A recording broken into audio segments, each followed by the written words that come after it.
So I'm Ruth, and I coordinate the mentoring project here at Look UK.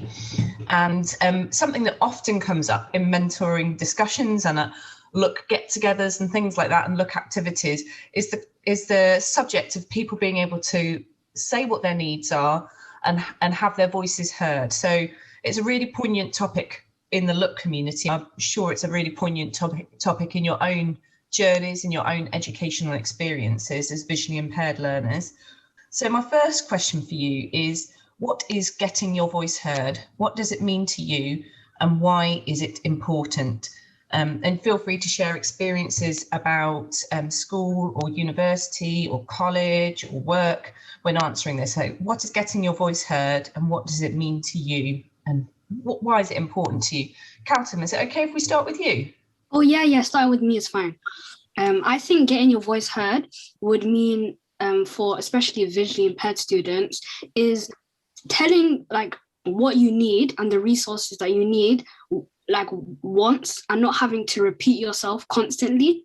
And I also think that if a student doesn't get their voice heard, then it will affect their education, because you'll feel as if you repeating what you need makes you a burden, or makes you burdensome for the teachers.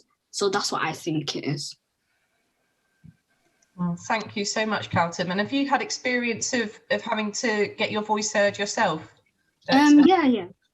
When I was at school, when I was in year 9, I think I did a presentation for my teachers, because I wanted to be able to tell them all at once what I needed in an environment where I know that they're all focusing and they all want to listen. I did it in year 9. I was going to do it again in year 11, but none of the teachers came to the presentation. And I think after that happened, I stopped. I felt less motivated to listen in class. Yeah, I can totally understand that. Thank you so much, Carlton. Is it okay if we come over to you, Leo? So what does getting your voice heard mean to you, and why is it important? I think similarly to Carlton, it's like just needing to explain what you need once, and then it being done, like not being questioned over and over again. Because I've had experiences in secondary school where my personal vision support worker has questioned me on why I need certain resources. Yeah, so it's that bit, being able to be heard and understood kind of swiftly without having to repeat yourself. Yeah, thank you so much. Azim, is it okay if we come over to you next? What does getting your voice heard mean to you, and why is it important? For me, I think it's all about a young person being able to stand up for what they deserve, and being able to express that to, whether it be a teacher, whether it be a lecturer, whether it be a seminar tutor, to be able to stand up for what they deserve, as in resources should be provided in line with everybody else. At the time a resource is handed out, you shouldn't be made to feel any different in comparison to everybody else, especially within a mainstream environment. And that consideration should be definitely something that the teacher, if anything, the teacher should be reaching out to you to say, what can we do for you? Not the other way. But if it does come to the fact that you have to be able to say what you need, I think it's really important that a young person is open and honest about exactly what they need, whether it be font in a certain kind of style, or text size, or background. You know, it shouldn't be a burden upon the teacher it shouldn't be a burden upon the student to have to kind of cope with something that's not adequate. You know, the work should be perfect, because at the end of the day, the teachers are there to serve you, and you should be able to kind of, not in a mean way, but in terms of on a relatively kind of level where there's understanding between both kind of student and teacher, where you're able to collaborate to come up with a solution, whether it be you get work sent to you kind of electronically the night before so you can pre-read, or in the morning of the class or the lesson. So I think it's all about kind of that cooperation is so important and key. Oh, thank you. That was really interesting to hear, Azim.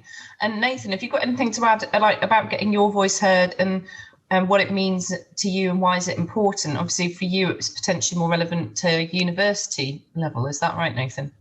Yeah. So for me, it's about not having to repeat yourself. Like, it's about a joined up thing of, if I have told you that I have this problem and I need this solution, is not having to, bang my head against the wall every time I have to repeat it again.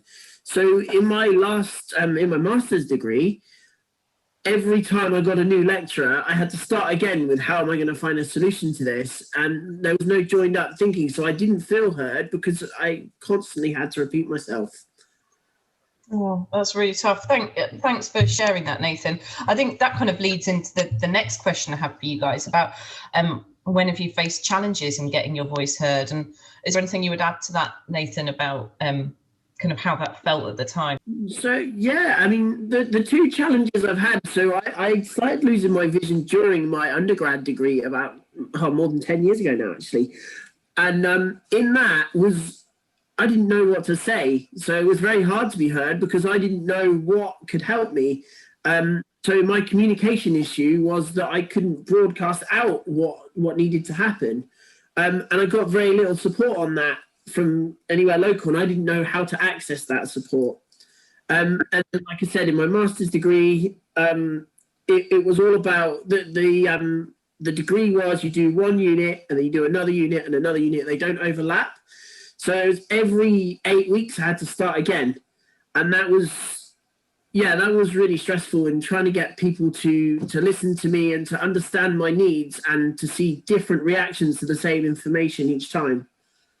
Yeah, that's really interesting, isn't it? And that kind of like not knowing what help would have been great. That's when that joined up knowledge from the expert, like whether it's the teacher for the visually impaired or the specialist support for visually impaired learners at university, that's when those resources ideally should be kicking in to make sure there is knowledge. Because why should you, as a person new to the situation, know what the tools are? That and resource centres as well. So being able to go somewhere and see what the different things available are. I had to work out how to use a computer myself with my own low vision when there was a resource centre nearby to me that wasn't communicated to me properly, that I could try out all these different things and there'd be someone with the experience there to show me how to do it. So did you get any support from the ECLO service? I realised we're deviating from Absolutely none. Oh, it's so sad. It's so sad to hear about that in hindsight as well, isn't it? Because the more you know now, you think, goodness, that would have been a great tool at the time. That's why I'm a mentor, though. Yes, this is very true.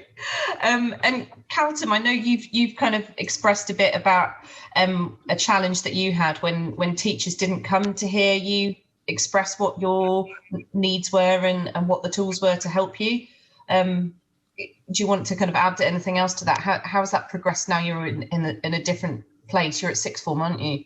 Yeah, I think after that happened, I was now that I look back on it, if I was older and I was who I am now, and when I was in high school, I wouldn't have felt as upset, because I would have understood that it's not my fault that the teachers don't want to listen. That's them missing out rather than me missing out, because I understand that even without those teachers' help, I still got my grades and left. Now that I'm in sixth form, I'm way more able to tell people how I feel because of that experience, especially. And I don't feel any type of way. When I was younger, I would have felt as if I was being a burden, or felt as if I was I was taking up time. But now I understand that it's the person's job and I'm entitled to the same education as everyone else.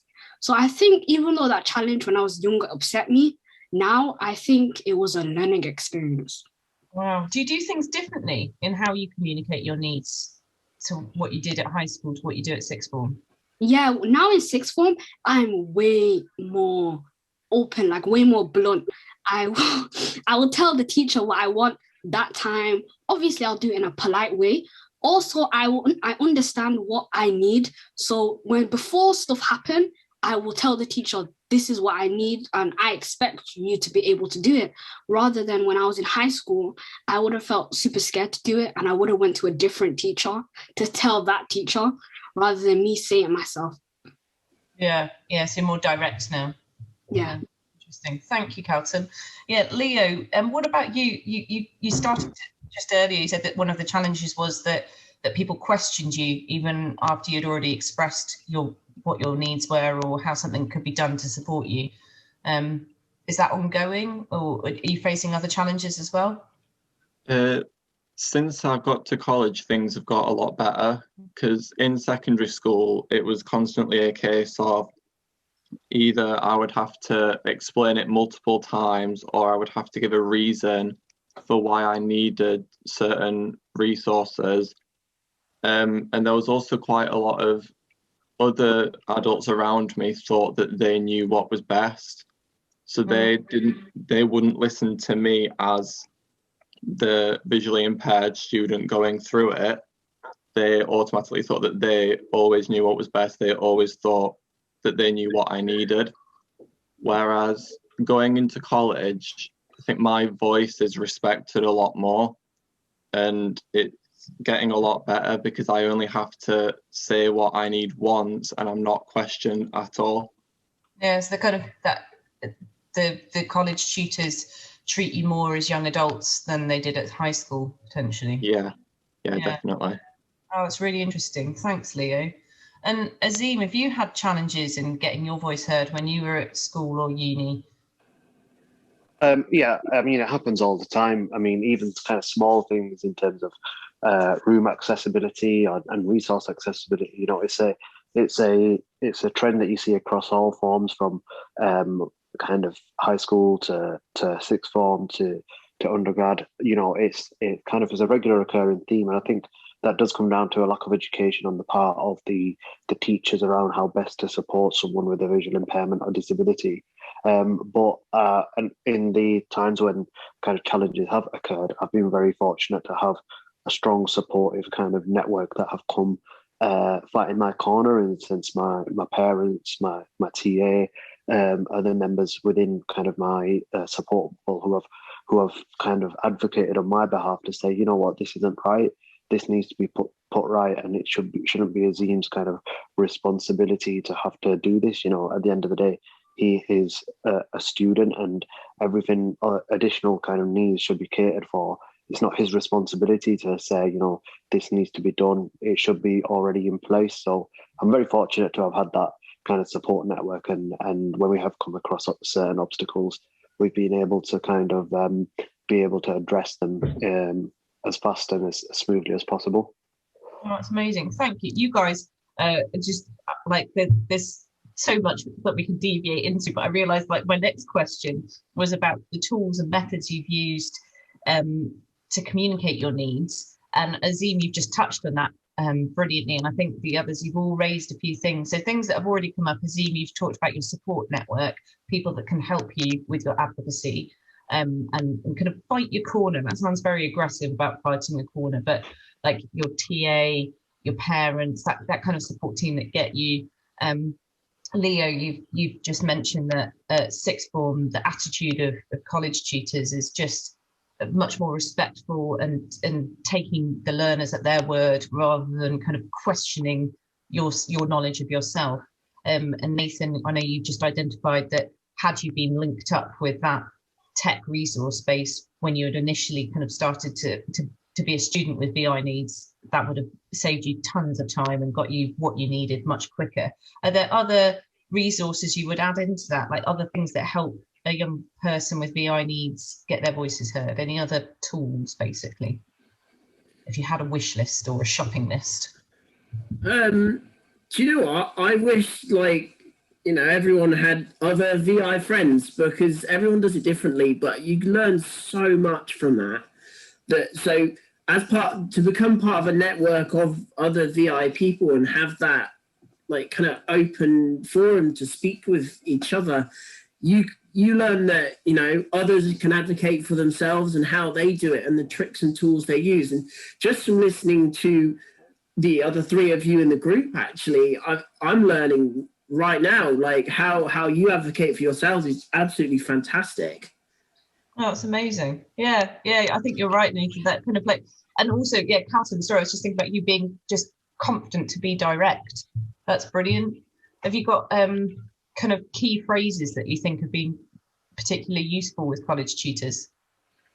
With my college tutor, if I really need something, I would just say to them like, excuse me, miss, could you provide me with this, and this? And most of the time they say yes, and actually I've never had an occasion when they would say no. And if I think it's really an issue, I would just take out like the please and say, can you do this? I think that's what I do most of the time. Yeah, so kind of being polite, you put please in, but potentially otherwise remove the please. Yeah, that's really interesting. And also telling them what you need. I think sometimes teachers might feel like, oh my goodness, I don't know how to help you, but you naming the thing that you need, like I would need this in size such and such, or on such and such color paper, as an example, will just let the teacher know, okay, cool, I can do that. Otherwise they might feel a bit lost potentially. I know there's probably QTVIs listening into this and say, we tell the school this information in all our handover notes, or kind of, yeah, another part of my wish list here at Look is that all subject teachers would also read all the information from the VI services. We know that background work is being done. It's people actually picking up those pieces.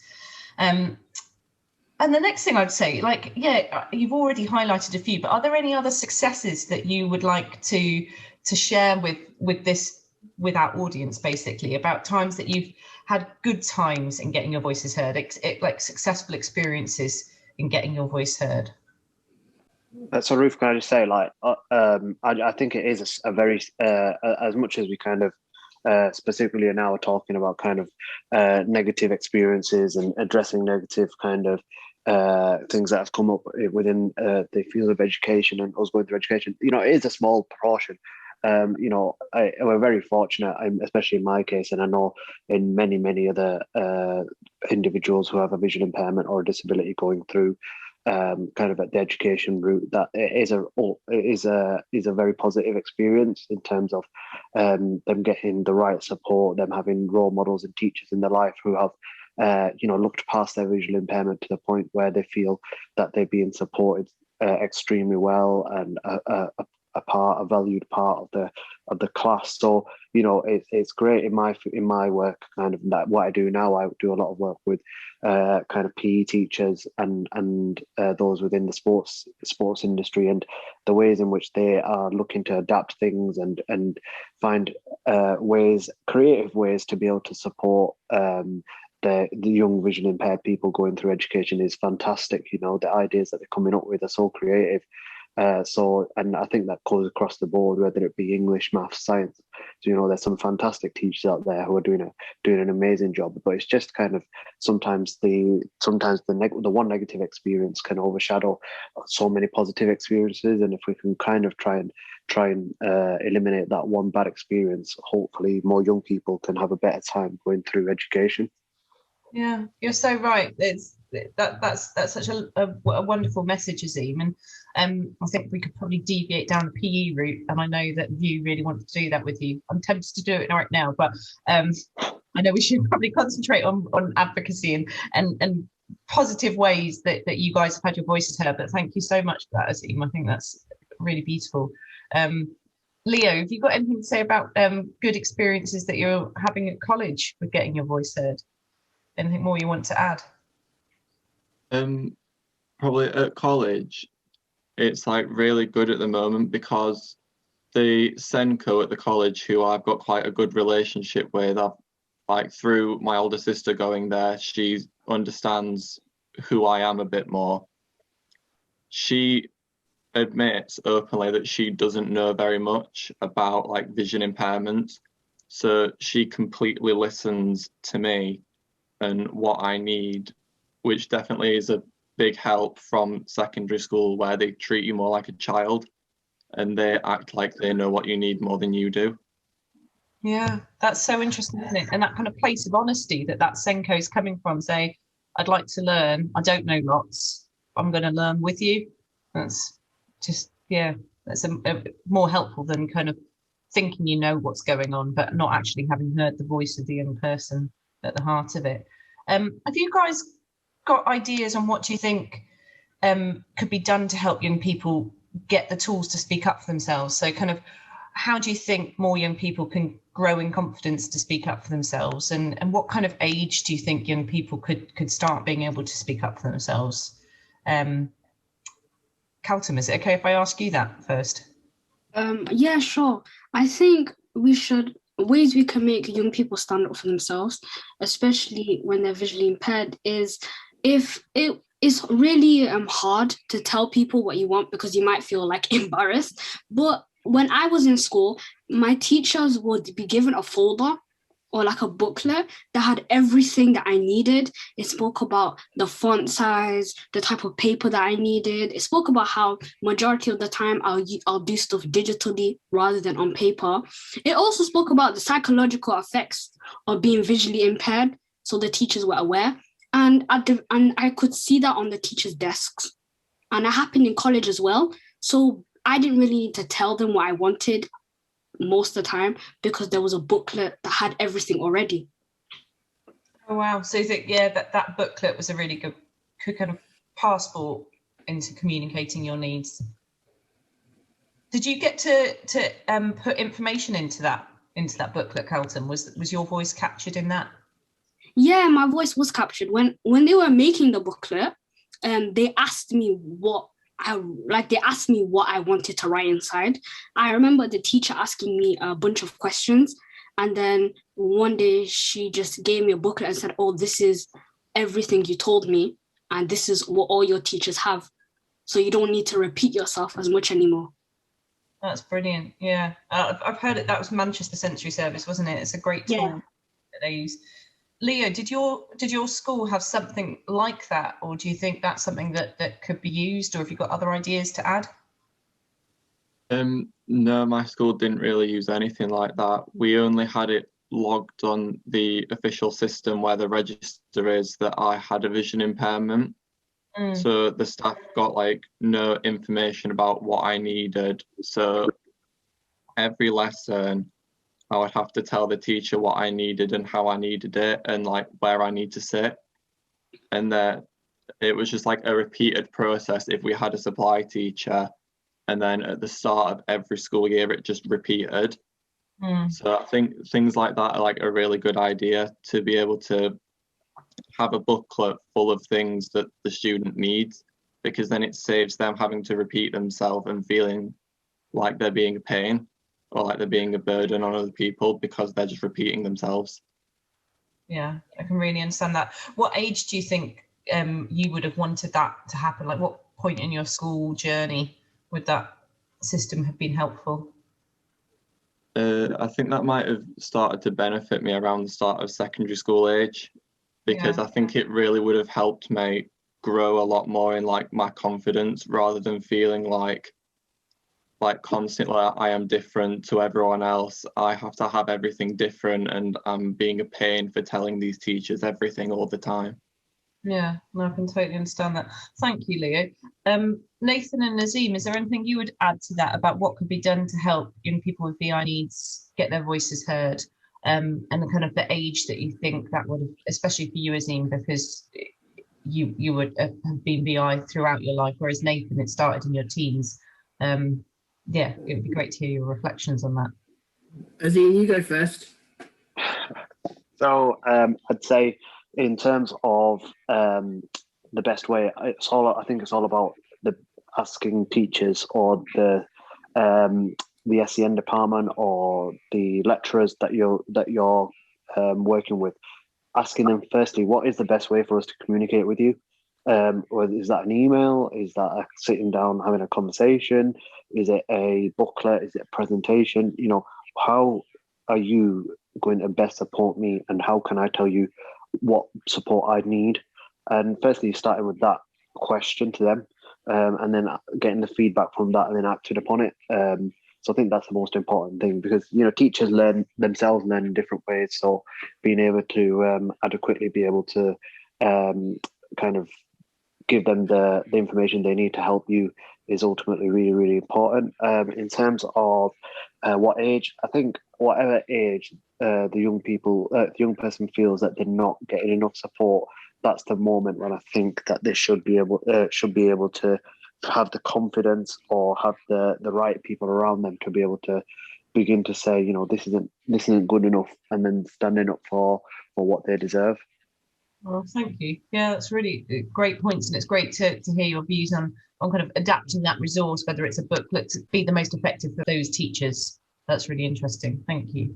And Nathan, have you got other thoughts to add on those questions about supporting young people to speak up for themselves? So I've mentioned it before, but for me, when it comes to advocacy, it's not about reinventing the wheel. So you don't need to build it all for yourself. So if you have a mentor or a peer group around you, you're going to learn more about it, and it's going to become more okay to talk about your visual impairment and your needs with people who understand. Yeah, definitely. Kind of like in troubleshooting ideas with one another, a bit like what we're doing now. Yeah. It just makes things so much easier when people might have a solution to your problem that actually might work for you because they've lived it too. Thank you. I suppose, and now, like, just to close, guys, I think it'd be great for you to reflect on like your own journeys. What if you could give one message to your old school, and for you, Nathan, to your university about like what could they do next time there's a learner there with a visual impairment? What can they do to meet their needs better? What can they do to understand that young person better than they did with you guys? Calton, is it okay if we start with you? Yeah, I'll start. I think what I would say to my high school was that just listening to what someone says and making the student feel as if that their voice is heard and you genuinely care about what they're saying. Not only does it make them more confident in talking about their visual impairment, but it also makes them more confident in just academics in general, and just will help them later on in life. I think I would tell my school to be more more open-minded and try and get resources faster and try to do stuff instead of us having to ask multiple times for it to be done. Thank you. That's great. And Leo, what about you? What message would you give to your old high school? I think I just tell them that, like, just to sit down with the student and go through what they need and actually listen to them, rather than acting like they know everything just because they're in that teaching position or they're in that Senko position, because each individual student's needs are different. Like, just because me and another student might both have a vision impairment doesn't mean that we're going to necessarily learn the same way and need the same resources. That's brilliant. That's so true, Leo. And everyone learns in a different way. Like, some people are very visual learners, some people kind of learn in a more auditory fashion. Yeah. So for example, with those needs, but also no two people with a visual impairment have the same needs as well, because visual impairment is so nuanced as well. So thank you. Calton and Leo, your big message was schools need to listen to the young person. Thank you. And I know that's potentially easier said than done. And Azim and Nathan, have you got any kind of thoughts to add on that about where schools can start to make improvements in this area? For me, I think it's actually revisiting the way that they deliver content. So, I mean, there's some ways you can make adaptations that make it possible to do something, but that doesn't necessarily make it as easy for someone as for someone else. So in some ways, if you think out of the box a little bit, you might come up with a solution that is better for everyone. Yeah, thank you. And what about you, Azim? Is there anything you'd want to add? I think the teachers being openly honest about how much they have previously experienced working with those with vision impairment or those with a disability, and how much knowledge they actually have, rather than in a sense putting up a front to say, you know, I think I know what I'm doing, but I don't want to look like I don't know. I think I will much respect a teacher who more who kind of openly said, look, I haven't really had much experience, and this is a new kind of way of working with students that I've never really done before. So how can I best support you? And I think that honesty is great on behalf of the teacher, because ultimately I think the young person then thinks, actually, instead of me kind of like feeling that they're against me, they're on the same team as me. Oh, yeah, that's brilliant. These are such good points, guys. Thank you so much. And I know it's really going to raise lots of food for thought in the VIEW community when they come in to listen to this, and they'll really relish listening to you, the young people with the VI needs, talking about this so openly. So thank you so much.